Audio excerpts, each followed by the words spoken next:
सभी मसीह भाई बंधु को जय मसीह की। परमेश्वर का धन्यवाद हो कि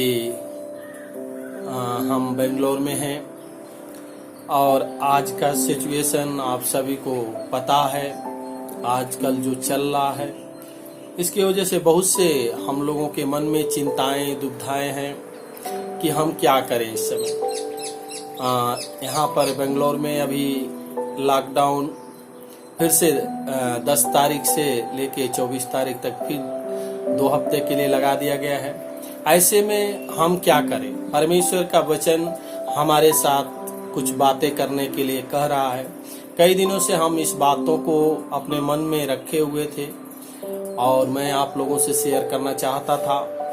ये कुछ छोटी वचन के द्वारा हम कोशिश करेंगे कि परमेश्वर हमसे इस समय में क्या कहना चाहता है।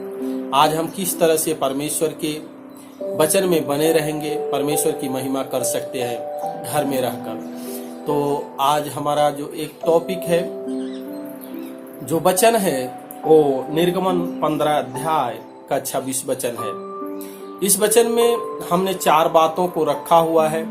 इन 4 बातों के द्वारा हम देखेंगे कि परमेश्वर हमारे जीवन में क्या क्या कार्य को करता है। तो आइए हम चलेंगे वचन में, परमेश्वर की महिमा में हम वचन को पढ़ेंगे। लिखा है निर्गमन 15 अध्याय का 26 वचन में, यदि तू अपने परमेश्वर यहोवा का वचन तन मन से सुने और जो उसकी दृष्टि में ठीक है वही करे और उसकी आज्ञाओं पर कान लगाए और उसकी सब विधियों को माने, तो जितने रोग मैंने मिस्रियों पर भेजे हैं उनमें से एक भी तुझ पर न भेजूंगा, क्योंकि मैं तुम्हारा चंगा करने वाला यहोवा हूँ। हालेलुया। मैं तुम्हारा चंगा करने, लास्ट लाइन अंडरलाइन कर लीजिए कि मैं तुम्हारा चंगा करने वाला परमेश्वर यहोवा हूँ। हालेलुया।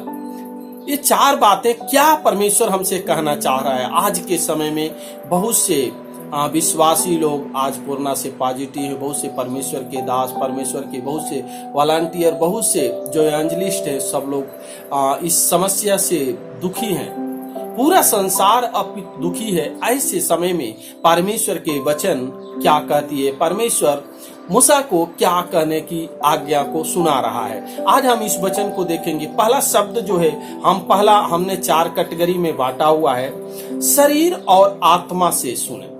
अगर पहले लाइन को आप देखेंगे, लिखा है कि उसके यदि तू अपने परमेश्वर यहोवा के वचन तन मन से सुने। हालेलुया। तन और मन, क्योंकि बाइबिल कहती है कि इर्मिया के वचन में कहता है कि इर्मिया 17 अध्याय में, मन तो सारी वस्तुओं से अधिक धोखा देने वाला होता है। हालेलुया। जब हम परमेश्वर के वचन सुनने के लिए परमेश्वर के करीब आते हैं, परमेश्वर की महिमा करने के लिए आते हैं, तो हमारा शरीर और आत्मा यानी मन दोनों हमारा एक साथ रहना बहुत जरूरी है। पहला शब्द क्या है? हम जब परमेश्वर के समीप आते हैं तो हमें क्या करना चाहिए? हमारी शरीर और हमारा आत्मा दोनों परमेश्वर के वचन को सुनने के लिए करीब रहना है। हालेलुया। कभी कभी बहुत से हमारे भाई बंधु हैं, बहुत से विश्वासी लोग हैं जो क्या करते हैं, कहीं काम करते रहेंगे और वचन को, फोन को म्यूट कर देंगे और दूसरा काम करते रहेंगे, वचन भी सुनते रहे। हम एक साथ 2 काम नहीं कर सकते। हम परमेश्वर और धन की दोनों की सेवा नहीं कर सकते। इसलिए परमेश्वर के पास आने के लिए इस लॉकडाउन के समय में, जब दूसरा लहर आया हुआ है, जो विपत्ति इतने ज्यादा बढ़ी हुई, ऐसे समय में हम परमेश्वर के पास कैसे आए? परमेश्वर की वचन कर रही, परमेश्वर स्वयं कह रहा है कि तू उसकी वचन को तन और मन से, पहले तो हमें परमेश्वर के पास तन और मन दोनों से आना है। हालेलुया। जब तन मन से आएंगे, दूसरा जो उसकी दृष्टि में ठीक है वही करें। हालेलुया। परमेश्वर की दृष्टि में ठीक क्या है? परमेश्वर की दृष्टि में ठीक ये है, अनाथों की सहायता करें, गरीबों की मदद करें, जो ऐसे आपके बीच में हैं जिनकी आवश्यकता है उनकी सहायता और मदद करें, जिनके पास कुछ नहीं उनको पहुंचाएं। परमेश्वर आपसे, आपके सच्चाई से, आपके सच्चे कर्मों से प्रसन्न होता है। कहता है कि उसकी दृष्टि में यही ठीक है। परमेश्वर की दृष्टि में यशायाह के वचन में अगर पढ़ेंगे 58 के 6, 7, 8 वचन पढ़ेंगे कि उसको क्या अच्छा लगता है। वो कहता है कि भूखों को रोटी देना, नंगों को कपड़ा पहनाना, मारे मारे फिरे हुए को अपने घर पे ले आना।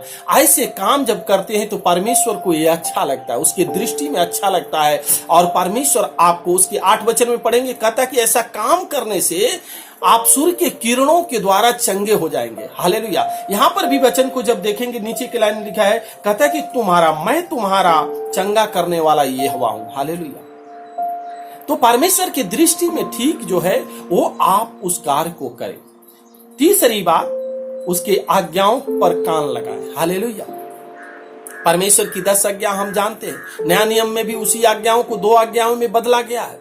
परमेश्वर के पास आने वाले के लिए पूरे मन, पूरे प्राण, पूरे शक्ति, पूरे सामर्थ्य के साथ परमेश्वर के पास आना, और उसी के साथ दूसरी आज्ञा अपने पड़ोसियों से अपने समान प्रेम करना।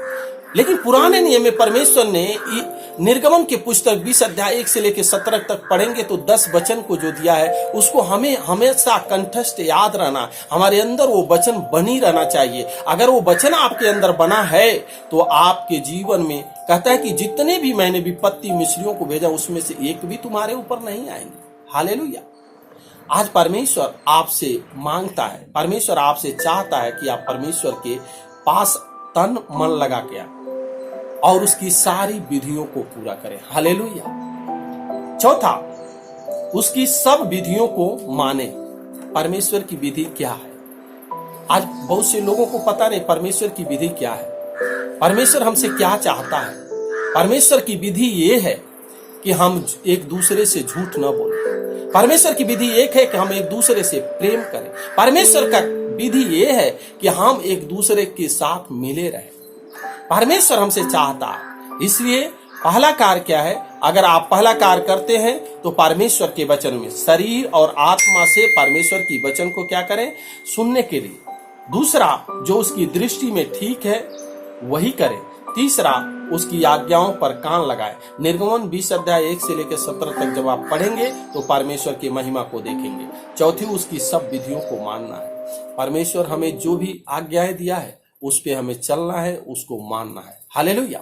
अगर आप ऐसा कार्य करते हैं तो लिखा है कि नीचे की लाइन में लिखा है कि अगर, कहता है कि कान लगाए, कहता है कि उसकी आज्ञाओं पर कान लगाए और उसकी सब विधियों को माने तो जितने रोग मैंने मिस्रियों पर भेजे हैं उनमें से एक भी तुम पर न भेजूंगा। हालेलुया।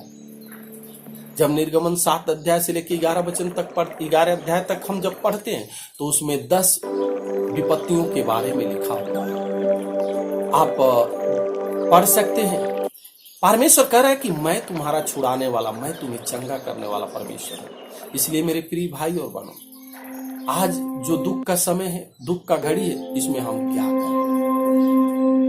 नीति वचन 24:10 में कहता है कि अगर तू विपत्ति के समय साहस छोड़ दे तो तेरी शक्ति बहुत कम हो जाएगी। हालेलुया। आज विपत्ति का समय है, महामारी का समय है, महासंकट का समय। इस दुख के समय में हमें क्या करना चाहिए? आज अगर प्रभु आपसे कहना चाहता है कि मेरे पास तुम इन 4 बातों को मान कर आओ तो मैं सारी विपत्तियों से तुम्हें छुड़ाऊंगा। हालेलुया। परमेश्वर इन सारी विपत्तियों से हमें छुड़ाने में सामर्थ्य है। इसलिए भजन संहिता 50:15 में कहता है कि दुख के समय तुम मुझे पुकार, मैं तुझे छुड़ाऊंगा और तू मेरी महिमा करने पाएगा। हालेलुया।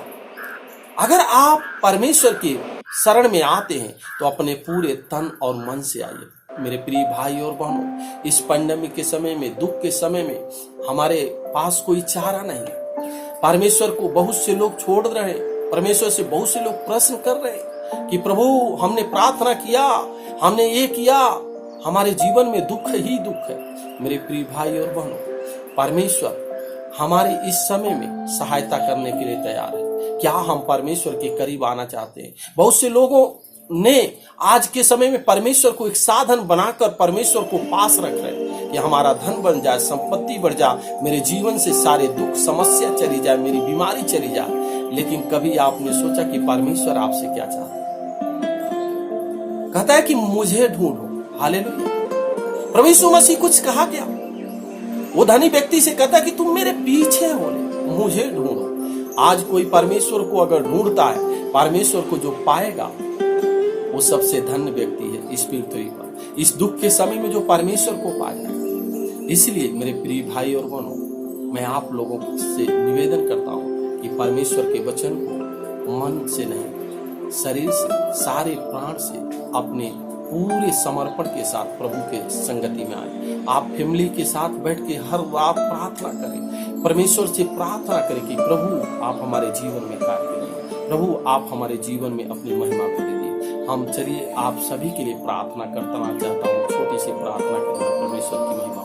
पिता, हम आपका धन्यवाद करते हैं स्वर्गीय पिता परमेश्वर, दया के सागर पिता परमेश्वर, जितने लोग पिता परमेश्वर यूट्यूब में पिता परमेश्वर या फेसबुक में जितने लोग पिता परमेश्वर इस प्रार्थना को सुने पिता परमेश्वर, जितने लोग बीमारी में पिता परमेश्वर, जितने तेरे दास हैं पिता परमेश्वर, जितने वॉलंटियर है या जितने भी बीमार व्यक्ति हैं पिता परमेश्वर, उनके बीमारी का बिछौना बदल जाने पर आ जाए, उनके आईसीयू का बिछौना जनरल वार्ड में शिफ्ट होने पाए पिता, उनके जनरल वार्ड का बिछौना पिता परमेश्वर पूरी रीति से डिस्चार्ज में पिता परमेश्वर बदल जाने पाए राजा, मृत्यु का दर प्रभु यीशु नासरी के नाम से घट जाने पाए in the name of Jesus पिता, पूरे भारतवर्ष में पिता तेरी महिमा होने पाए राजा, तेरी लहू की छीटा पिता परमेश्वर पूरे भारतवर्ष पे पड़ने पाए राजा, एक एक आत्मा तेरी है पिता परमेश्वर, पिता हम अपने आत्मा प्राण शरीर को पिता तेरे सामर्थ्य चरणों में देते हैं पिता, जितने पिता परमेश्वर आत्मा चली गई पिता परमेश्वर, उनके न्याय के लिए पिता परमेश्वर तेरे सिंहासन के पास पहुंच रहे पिता, उनका न्याय तेरे हाथों में देते राजा, और उनके घर को सांत्वना और शांति देने वाला तू है पिता,